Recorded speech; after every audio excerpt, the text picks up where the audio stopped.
For this next test, I changed the board a little bit, right? So this is another demo board we have, and I want to show you how to measure switching losses, conduction losses, power efficiency, RdsOn, right?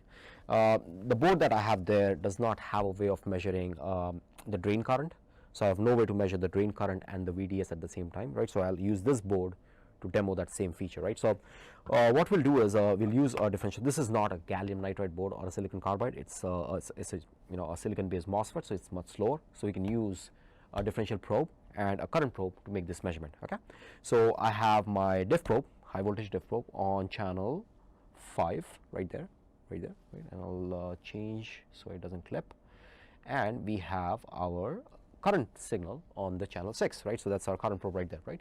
And if I put the scaling right, we can actually start seeing the signal. Let's see, there we go, right? And we'll position it right so we can see them at the same time.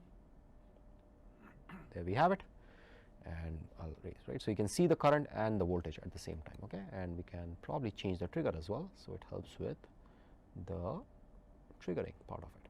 There you go. All right, super. So that's your current, that's your voltage. You can see how they look. I'll make sure it has nicely scaled so it covers a nice portion of the screen, and there we go. Okay, so that's your current, that's your voltage, right? And now we want to measure what is the switching losses, the conduction losses, the RdsOn, right? So this is the best way I've found to do this measurements, right? So usually people use math function or even simulations. The problem with those functions is they have manual errors built in because you'll have to use cursors, right? And using cursors will change measurements every time you do it, because depending on where you put the cursors, the mathematics is going to change, right? So we came up with this software which essentially automates that whole process, right? And all you do is go to measure, right? And you can see all this standard measurements which are known to you generally. We'll go on power right here, and within power I have my channel 5 as voltage source, my channel 6 as current source, right? And what I want to do is I want to measure switching losses, so it's a switching analysis. So you can see there is switching losses, dV by dt is di by dt is SOA curve, right? So that's a really interesting one because you can actually measure SOA in real life conditions, not based on data sheet, right? But anyways, I want to focus on the switching loss, right? So if I want to turn on the switching loss, I just click on this guy and then say add, right?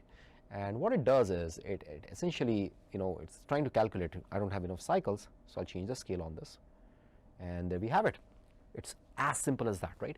And these calculations are usually based on knowing what the switching terminals are, right? Now if I turn on conduction losses, you will see something very different, right? So you see those conduction losses right there, and these conduction losses are based on the currents and voltages that they are measuring in this signal, right? So remember our conversation about the vertical scale. This is where it becomes really handy, right? And you can add other measurements, right? So you see RdsOn right there, so you'll measure RdsOn based on what it sees on the signal in this conduction range. You can turn on di by dts, right? And you can pretty much do all the analysis right here, right?